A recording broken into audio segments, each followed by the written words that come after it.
Very very good morning all my dear students, this is Pradyumna और आज हम start करने वाले हैं अपना next lecture for business studies. Students, हमने काफ़ी कुछ अब पढ़ लिया, लगभग अपने चैप्टर को फिनिश ही कर लिया है।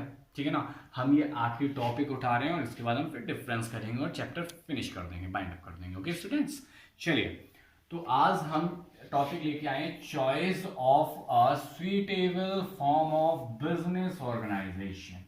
ठीक है ना, ये बहुत इंपॉर्टेंट है। जो जो बिजनेस करना चाह रहे हैं उन सब के लिए बहुत मोस्ट इंपॉर्टेंट टॉपिक है। क्यों? ठीक है, चॉइस करनी है हमें अपने सुइटेबल बिजनेस ऑर्गेनाइजेशन की कि हमारे लिए कौन सा बिजनेस सुइटेबल रहेगा। उसके सिग्निफिकेंस पे हम बात करने वाले हैं, फैक्टर्स पे बात करने वाले हैं। मतलब आज आप सब चाहो अपना बिजनेस डिसाइड कर सकते हो भाई क्या करना है। ठीक है ना। तो बड़ा इंटरेस्टिंग आज का लेक्चर होने वाला है, बहुत ध्यान से सारे के सारे इस लेक्चर को समझेंगे। तो choice of a suitable form of organization is important because of the following reason number 1, there are different form of organization. अगर हम बात करते हैं डिफरेंट फॉर्म की, तो यहां पर हमने कौन कौन सा पढ़ा था? Sole proprietorship. ठीक है ना। सेकंड हमने क्या पढ़ा था? सोल प्रोप्राइटर के बाद हमने पढ़ा था पार्टनरशिप। थर्ड पढ़ा था HUF, Hindu undivided family. And fourth में क्या पढ़ा था? Joint stock company. ठीक है ना स्टूडेंट्स, हमने ये सारे पढ़े थे। तो हमें ये देखना है कि इनमें से हम कौन सा टाइप सेलेक्ट कर सकते हैं। सपोज दैट आप अकेले अपनी भाई परचून की दुकान डालना चाहते हो, क्या उसके लिए आप अपने दोस्त से कहोगे आ जाओ चलो पार्टनर बनते हैं और साथ में एक परचून की दुकान खोलेंगे?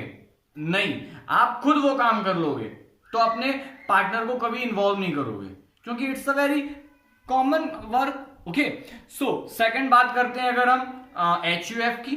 भाई HUF है ही फैमिली बिजनेस। सपोज दैट आपका एक कोई मान लेते कोल्ड स्टोरेज है। ठीक है ना। अब कोल्ड स्टोर है, आपकी फैमिली पूरी उसमें इन्वॉल्व है। ठीक है ना। तो वो है Hindu undivided family, blood relation होना चाहिए। अब वहां आप चाहो किसी थर्ड पार्टी को अपना पार्टनर बना लो, क्या आप बना सकते हो? नो।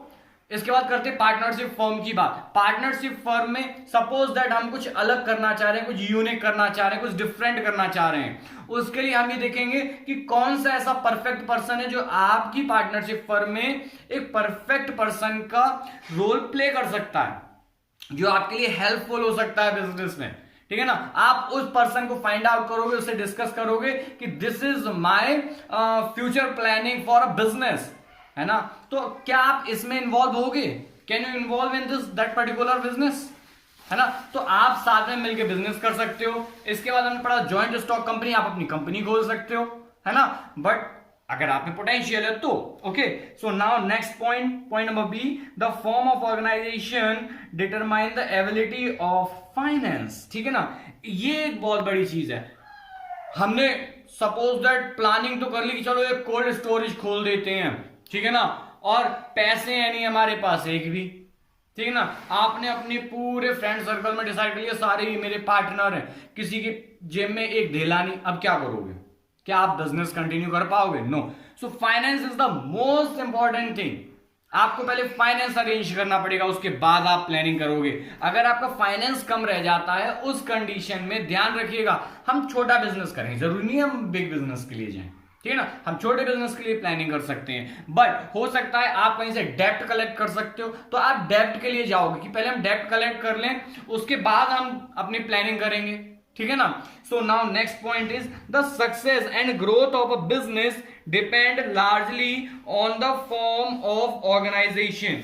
मींस हमें यह देखना होता है कि एक जो बिजनेस है उसकी सक्सेस क्या होगी। ठीक है ना। फ्यूचर में उसकी सक्सेस क्या है, उसकी ग्रोथ क्या हो सकती है। सपोज दैट उसकी ग्रोथ हो ही नहीं सकती उस सिचुएशन में, है ना। अब आपने क्या किया? आपने ऐसे लॉकडाउन के टाइम पे अपना क्या खोल दिया? बिजनेस खोल लिया चाट का। पता चला लोग ही नहीं आ रहे हैं। तो याद रखना, फ्यूचर ग्रोथ देख के चलना है हमें। ठीक है ना। या हो सकता है आपने आज की डेट में रेडियो का काम स्टार्ट कर दिया, कोई आएगा क्या? अब तो रेडियो ही बंद होने वाले हैं। ठीक है ना। तो इन चीजों का हमें स्पेशली ध्यान रखना होता है, किसके लिए? अपने आपका जो भी बिजनेस है उसको सिलेक्ट करने के लिए, ठीक है ना। चलिए नेक्स्ट पॉइंट है factor affecting choice of from of organization. तो हमें यहाँ क्या करना है, उन फैक्टर्स के बारे में हम यहाँ बात करने वाले हैं जो हमारे बिजनेस को सिलेक्ट करने में अफेक्ट करने वाले हैं। Okay students, so now first point is nature of business. हमें सबसे पहले क्या अपने बिजनेस का नेचर नहीं पता होना चाहिए। भाई आपका ड्रिंक से दूर दूर तक कोई ताल्लुक ना हो, ठीक है ना। आपका फ्रेंड कहे चलो चलो एक काम करते हैं आ जाओ, है ना, एक ड्रिंकिंग शॉप खोल देते हैं, एक बियर शॉप खोलते हैं। Is this possible? नो, आप साफ मना कर दोगे उसको, ठीक है ना। तो हमें ये ध्यान रखना है कि उसका नेचर क्या होने वाला है। चलिए next point, cost and easy in setting up the organization. मतलब हमें ये कॉस्ट उसकी क्या होगी फ्यूचर में, और उसको सेटिंग मतलब स्टार्ट करने के लिए क्या है, इजी है या नहीं है। अगर वो इजी नहीं होता है तो क्या हम, भाई इजी तो देखो कोई काम नहीं होता, बट अपनी कैपेबिलिटी में है या नहीं है। बात करते हैं अगर हम कि चलो एक जूते की फैक्ट्री खोल देते हैं, पैसे जेब में एक नहीं है, इज दिस पॉसिबल? नो, आप साफ मना कर दोगे। सो ध्यान रखना है हमें कि उसका फॉर्मेशन आपके अकॉर्डिंग इजी होना चाहिए, ठीक है ना, हमें इजी से मतलब नहीं होता। Next point, point number 3, amount of the capital. भाई जो आप अमाउंट अपने बिजनेस में इन्वेस्ट करने वाले हो वो कितनी होने वाली है। आपकी जेब में है 1 करोड़ रुपए और आपको किसी बिजनेस को स्टार्ट करने में लग रहे हैं 10 करोड़ रुपए, बचे 9 करोड़, ठीक है ना। अब क्या 9 करोड़ रुपए आप डेप्ट के तौर पे लेके आओगे एज अ डेप्ट, है ना, बट पॉसिबल होगा तो हम 9 करोड़ रुपीज एज अ डेप्ट भी लगाएंगे, है ना। पहले हम अपनी डेप्ट क्लियर करेंगे, उसके बाद हम प्रॉफिट के लिए स्टार्ट करेंगे। ओके स्टूडेंट्स, सो नाउ नेक्स्ट पॉइंट है पॉइंट नंबर 4, लायबिलिटी। लायबिलिटी पे हमें ध्यान देना होता है कि जो हमारी लायबिलिटी है वो कैसी है, लिमिटेड है, अनलिमिटेड है। जैसे हमने बात किया था सोल प्रोप्राइटरशिप में लायबिलिटी कैसी थी, अनलिमिटेड। एचयूएफ में बात किया, यहां पर जो करता था एचयूएफ में उसकी लायबिलिटी थी अनलिमिटेड लेकिन जो अदर पर्सन थे उनकी लायबिलिटी थी कैसी, लिमिटेड। बट इसके बाद हम बात करते हैं नेक्स्ट की पार्टनर्स की लायबिलिटी कैसी थी, अनलिमिटेड। उसके बाद हम बात करते हैं joint stock company. Joint stock company में जो हमारे शेयर होल्डर्स थे उनकी लायबिलिटी थी कैसी, जो उनकी शेयर्स की अमाउंट है वहां तक limited. Okay, same as cooperative society में था। ओके स्टूडेंट्स, चलिए नेक्स्ट पॉइंट है point number 5, continuity of business. जो बिजनेस है उसकी कंटिन्यूटी कैसी रहने वाली है। जैसे हमने बात की सोल प्रोप्राइटर की, भाई सोल प्रोप्राइटर है, डेथ हो गई उसकी, क्या होगा, बिजनेस में ताला पड़ गया, ठीक है ना। बट पार्टनरशिप है, वहां पर ये 2 ही पार्टनर है, एक पार्टनर की डेथ हो गई तो क्या होगा, ताला पड़ जाएगा। लेकिन वहीं पे 10 पार्टनर है, क्या होगा, कोई दिक्कत नहीं है, बाकी के मिलके बिजनेस को कंटिन्यू करेंगे। ओके स्टूडेंट्स, नेक्स्ट है डिग्री ऑफ कंट्रोल।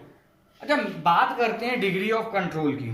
जैसे आपने बात की सोल प्रोप्राइटरशिप की, तो वहां पर कंट्रोल करने वाला भी, कंट्रोलिंग पावर किसकी होगी, उसी एक पर्सन की। लेकिन अगर आप कोई बड़ा बिजनेस यूनिट स्टार्टअप करोगे तो वहां क्या होगा, वहां पर आप एक ऐसे पर्सन को हायर कर सकते हो जो क्या कर रहा हो, इन चीजों के लिए मतलब ऑथराइज्ड पर्सन हो, वी कैन से। ओके, तो नाउ नेक्स्ट पॉइंट है point number 7, secrecy of business. Secrecy का मीन्स होता है, मैंने आपको लास्ट लेक्चर्स में भी बताया था कि जो भी आपका बिजनेस है उसमें, जैसे सोल प्रोप्राइटरशिप की बात करी, वहां पर हम अपने अकाउंट्स को क्या कर सकते हैं, सीक्रेट कर सकते हैं। भाई हम नहीं चाहते किसी से डिस्कस करना, हम अपनी अदर फाइनेंशियल एक्टिविटीज नहीं डिस्कस करना चाहते, but in joint stock company, है ना, आपको विलिंगली अनविलिंगली आपको अपने अकाउंट्स के लिए आप सीक्रेसी उनमें प्रोवाइड नहीं कर सकते। सोल प्रोप्राइटरशिप में आप 100% प्रोवाइड कर सकते हो, एचयूएफ में 100% कर सकते हो,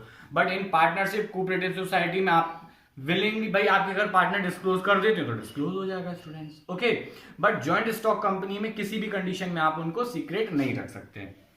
चलिए 2 पॉइंट्स और है, मैं फटाफट से उनको भी रिकवर कर लेता हूं, है ना। Management ability. भाई मैनेजमेंट, अगर सोल प्रोप्राइटर है उसके पास खुद में मैनेजमेंट कैपेबिलिटी है, एबिलिटी अच्छी है, तो वो खुद ही अपने बिजनेस को मैनेज कर सकता है। बट अगर बड़े फॉर्म में आपका बिजनेस एस्टेब्लिश हो चुका है अब, तो आप क्या करेंगे, भाई मैनेजमेंट, जो पर्सन मैनेजमेंट में परफेक्ट होगा आप उसको हायर करेंगे। Okay students, so next point है freedom from government, okay regulations. जैसे हमने बात की सोल प्रोप्राइटर की, सोल प्रोप्राइटर के लिए कोई भी लीगल फॉर्मेलिटीज नहीं है, वो जब चाहे जैसे चाहे अपना बिजनेस स्टार्ट कर देता है। बहुत से आपने देखे भी होंगे दुकानें आपके आसपास स्टार्ट हो जाती हैं, खुल जाती हैं, वो अपने बिजनेस स्टार्ट कर देती हैं। लेकिन अगर हम बात करें पार्टनरशिप, कोऑपरेटिव सोसाइटी, ठीक है ना, इनकी अगर हम बात करते हैं तो क्या होगा, वहां पर कुछ लीगल फॉर्मेलिटीज होती हैं। बट अगर हम बात करते हैं जॉइंट स्टॉक कंपनी की, तो वहां क्या होता है, वहां पर बहुत सारी पहले लीगल फॉर्मेलिटीज फुलफिल करनी होती हैं। हमने पढ़ा भी था, ठीक है ना, पहले हमें क्या करना था, इनकॉर्पोरेशन के लिए क्या करना था, अपनी सारी चीजें कलेक्ट करनी थी, फिर इनकॉर्पोरेशन, फिर कैपिटल कलेक्ट, उसके बाद हम बिजनेस स्टार्ट कर पा रहे थे। यही तो हमने पढ़ा था लास्ट में, लास्ट कुछ लेक्चर्स में। ओके स्टूडेंट, तो सेम एज, ठीक है ना। आई होप स्टूडेंट्स आपको ये लेक्चर समझ में आया होगा, ठीक है। अगर कहीं भी कोई पॉइंट प्रॉब्लम करता है, you can talk to me directly. Okay students, thank you and have a nice day.